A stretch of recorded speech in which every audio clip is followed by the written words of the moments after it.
Дуслар, һөйөнсө, безнең яраткан Тамыр телеканалы үҙенең тамашасылары өсөн Ышан исемле өр-яңы башҡорт мистик сериалы өҫтөндә эш башланы. Әлегә съемкалар гөрләп кенә тора. Әйҙәгеҙ, бергәләп күҙәтәйек.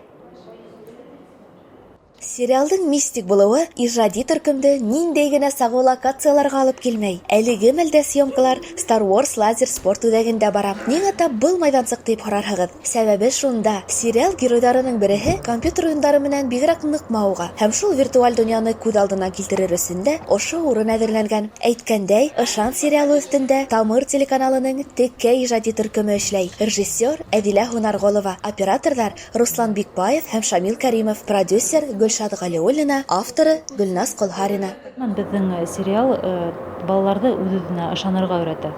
Сөнки үҫмерҙәрҙең ул шундай период, улар үҙҙәренә ышаныуҙы юғалтыуҙан уларҙың күп проблемалары килеп сыға.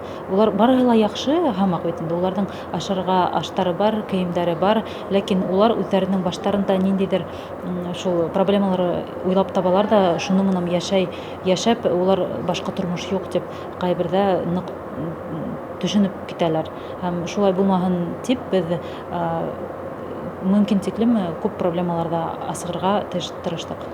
Сериалда Тау-Тау хәбәрҙең алыштырғыһыҙ алып барыусылары ла ҡатнаша. Уларға ҡыҫҡа ғына ваҡыт эсендә актерҙарға әйләнергә кәрәк булды. Илназ, һиңә күберәк сериалда төшөү оҡшаймы, әллә эфир алып барыумы? Былай икеһе лә оҡшай. Сериалда ҡыҙыҡ, төрлө ерҙәргә йөрөйбөҙ. Эфир апарғанда инде камераға ҡарап уҡырға кәрәк. Сериалда үҙеңнең ролең тураһында һөйләп кит әле.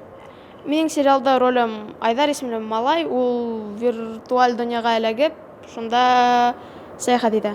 Беҙгә серҙәрҙе асып бөтмәнеңме ул? Юҡ.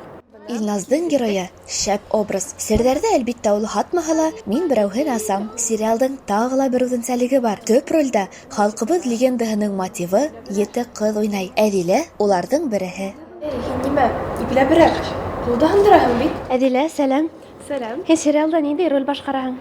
Мин был сериалда ете ҡыҙҙың берәүһен башҡарам. Мин Йондоҙ. Ысын әйткәндә, был минең өсөн беренсе тапҡыр. Мин беренсе тапҡыр сериалда төшәм. Әлбиттә, миңә әҙерәк ҡыйыныраҡ булды. Коллективҡа өйрәнергә кәрәк. Суфлерҙан уҡып, һөйләү түгел, бында тексты ятлап, матур итеп еренә еткереп һөйләр кәрәк инде. Тексты ятлау ҡыйын түгелме? Теге ҙур текст булһа, һүҙҙәр күп булһа, ҡыйыныраҡ. Былай юҡ. Һиңә бирелгән тексты тулыһынса белер кәрәкме, әллә импровизацияла әҙерәк бармы? Минең өсөн тулыһынса ятлаһаң еңелерәк.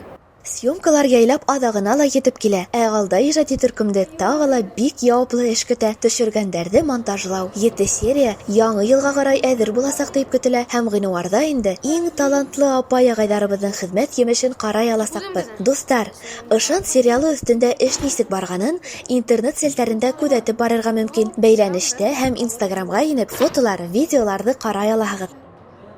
Әлегә ижади төркөмгә, йәш актерҙарыбыҙға ҙур уңыштар теләйбеҙ һәм премьераны түҙемһеҙлек менән көтөп ҡалабыҙ.